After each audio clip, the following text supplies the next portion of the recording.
জাপানের একটি গ্রামে দেখেন আমরা এখান দিয়ে ঘুরছি, আর এখানে এত সুন্দর পরিবেশ, বাঁশঝাড় এর সাথে হচ্ছে নদী।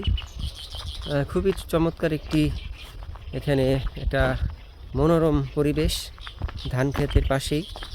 তো এখান দিয়ে সময়টা খুব ভালো কাটছে আলহামদুলিল্লাহ, মনে হচ্ছে দেশেই চলে আসছি। আর আমার সাথে আছে মিরাজ ভাই, উনি আবার একটু ভয় পাচ্ছে। আমরা একটা সাপ দেখতে পেলাম। কি সাপ?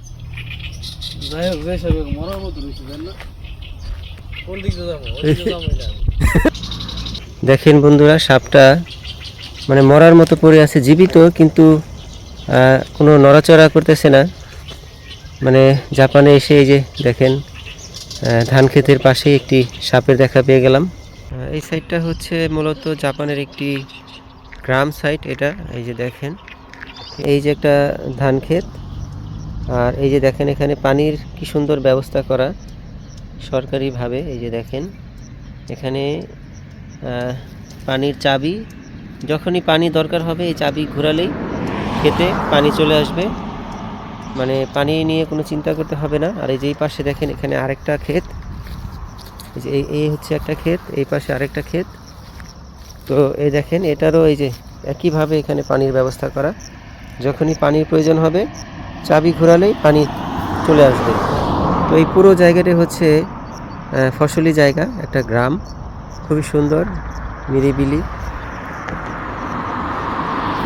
আর এই যে দেখেন এই যে এখানে হচ্ছে একটা হাইওয়ে রাস্তা। আর এই দেশে কিন্তু চালের প্রচুর দাম। 1 কেজি চাউলের দাম প্রায় 750 থেকে 800 টাকার মতো, যেখানে বাংলাদেশে আমরা 60 থেকে 70 টাকা চাউল পেয়ে যাই। কত সুন্দরভাবে কৃষি কাজ করে, কত পরিকল্পিতভাবে সাজানো গোছানো পরিবেশ।